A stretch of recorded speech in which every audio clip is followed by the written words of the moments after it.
One hand of note that we can go over came when I looked down at Jack 10 offsuit from early middle position. I decided to raise it up to 30, kind of borderline from early middle position, but not terrible. There's a middle position call on the button, and the big blind puts in a raise to $70. This is not the aforementioned player, this is somebody completely different. Not folding for 40 more, so I make the call, and the other two players call as well. So 4 ways to a flop, which comes pretty favorable for us. King, Queen, 9, rainbow. Flop the absolute joint. The big blind unfortunately does not put in a C-bet.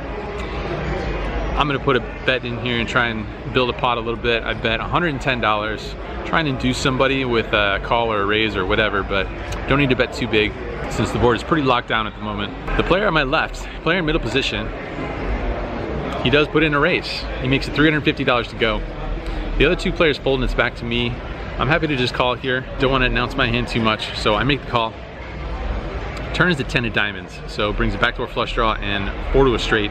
I check it, and the player in middle position bets all of his chips. It's not a lot of money, it's a $500 bet. Obviously calling here, he gives it a head shake and a sigh, and that seems to be pretty good news. Unfortunately, there's some bad news on the river, which comes an offsuit jack. So now, there's a king high straight on board. We pretty much get counterfeited here. We can only chop. I roll my hand over, and my opponent rolls over 5 deuce offsuit. No jokes, no joke here. If I was gonna make up a hand, it wouldn't be this ridiculous. Yep, 5 deuce offsuit.